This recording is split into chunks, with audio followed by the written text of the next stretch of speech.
Mr. President, welcome back to your 12th appearance on Meet the Press. Great to see you.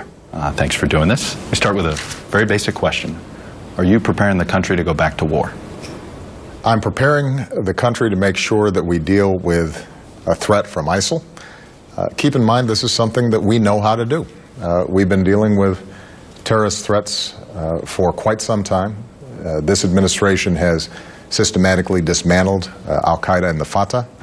ISIL poses a broader threat because of its territorial ambitions in Iraq and Syria. But the good news is, coming back from the most recent NATO meeting, is the entire international community understands that this is something that has to be dealt with. So what I have done over the last several months is, first and foremost, make sure that we got eyes on the problem, that we shifted resources, intelligence, reconnaissance. We did an assessment on the ground. The second step was to make sure that we protected American personnel, our embassies, our consulates. That included taking airstrikes to ensure that towns like Erbil were not overrun, critical infrastructure like the Mosul Dam was protected, and that we were able to engage in key humanitarian assistance programs that have saved thousands of lives. The next phase is now to start going on some offense. We have to get an Iraqi government in place, and I'm optimistic that next week we should be able to get that done. And I will then meet with congressional leaders on Tuesday. On Wednesday, I'll make a speech and describe what our game plans are going to be going forward. But this is not going to be an announcement about U.S. ground troops. This is not the equivalent of the Iraq War. What this is similar to the kinds of counterterrorism campaigns that we've been engaging in consistently over the last 5, 6, 7 years. And the good news is that because of American leadership, we have, I believe, a broad-based coalition internationally and regionally to be able to deal with the problem. What are you asking of the American people on Wednesday? You say you're giving a speech. That's the type of thing, I assume, you're preparing the country for something. What are you asking of them? More than anything, I just want the American people to understand the nature of the threat and how we're going to deal with it, and to have confidence that we'll be able to deal with it. You realize you're giving that speech the day before the 13th anniversary of 9/11. Right. But, right. And I want everybody to understand that we have not seen any immediate intelligence about threats to the homeland from ISIL. That's not what this is about. What it's about is an organization that, if allowed to control significant amounts of territory, to amass more resources, more arms, to attract more foreign fighters, including from areas like Europe, who have Europeans who have visas and then can travel to the United States unimpeded, that over time that can be a serious threat to the homeland. So what I'm going to be asking the American people to understand is, number one, this is a serious threat. Number two, we have the capacity to deal with it. Here's how we're going to deal with it. I am going to be asking Congress to make sure that they understand and support what our plan is. And it's going to require some resources, I suspect, above what we are currently doing. This is asking Congress for a vote, an authorization of your strategy. Well, this is not a, what does that mean? Well, define that. I'm confident that I've got the authorization that I need to protect the American people. And I'm always going to do what's necessary to protect the American people. But I do think it's important for Congress to understand what the plan is, to have buy-in, to debate it. And that's why we've been consulting with Congress throughout. This speech will allow Congress, I think, to understand very clearly and very specifically what it is that we are doing, but also what we're not doing. We're not looking at sending in 100,000 American troops.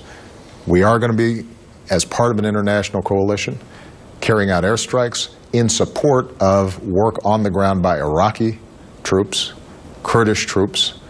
We are going to be helping to put together a plan for them so that they can start retaking territory that ISIL had taken over. What I want people to understand, though, is that over the course of months, we are going to be able to not just blunt the momentum of ISIL, we are going to systematically degrade their capabilities. We're going to shrink the territory that they control, and ultimately we're going to defeat them. Long way from when you described them as a JV team. Well, was that bad intelligence or your misjudgment? Keep in mind, I wasn't specifically referring to ISIL. I've said that regionally, there were a whole series of organizations that were focused primarily locally, weren't focused on the homeland, because I think a lot of us, when we think about terrorism, the model is Osama bin Laden and 9/11. And the point that I was... You don't believe these people... Not yet, but they can evolve. And I was very specific at that time. What I said was, not every regional terrorist organization is automatically a threat to us that would call for a major offensive. Our goal should not be to think that we can occupy every country where there is a terrorist organization. You've not said the word Syria so far in our conversation. Obviously, if you're going to defeat ISIS, you have used very much stronger language. It's gone through the week during your trip to Wales. You got to go to Syria in some form or another. You've ruled out boots on the ground. And I'm curious, have you only ruled them out simply for domestic political reasons, or is there another reason you've ruled out American boots on the ground? Because your own guys have said you can't defeat ISIS with airstrikes alone. Well, they're absolutely right about that.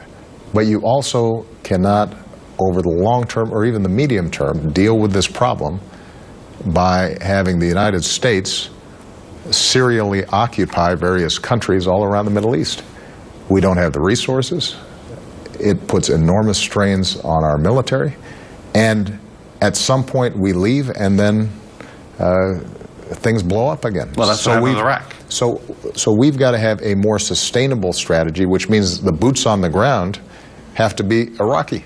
What about the boots Syria? And in Syria, the boots on the ground have to be Syrian, and that's why. Who? Well, we have a Free Syrian Army and a moderate opposition that we have steadily been working with, that we have vetted. They have been on the defensive, not just from ISIL, but also from the Assad regime.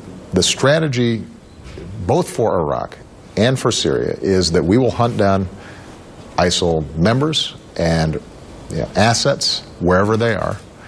I will reserve the right to always protect the American people and go after folks who are trying to hurt us wherever they are. But in terms of controlling territory, we're going to have to develop a moderate Sunni opposition that can control territory and that we can work with. The notion that the United States should be putting boots on the ground, I think, would be a profound mistake, and I want to be very clear and very explicit about that.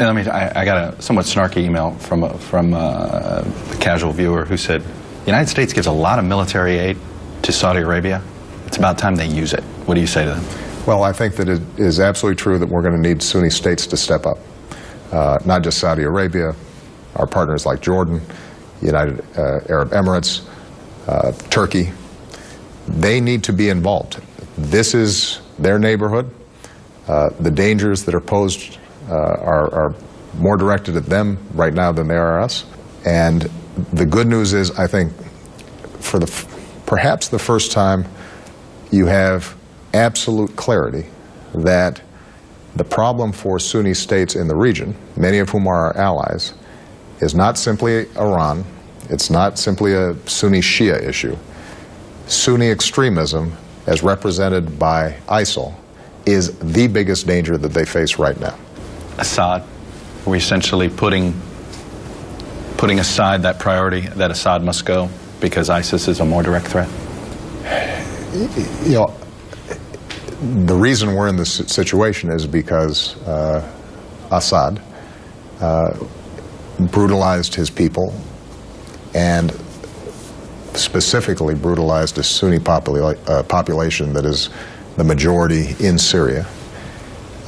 It's going to be hard for us to attract Sunnis to fight against ISIL in this area if they think that we're doing it on behalf of Assad. So our attitude towards Assad continues to be that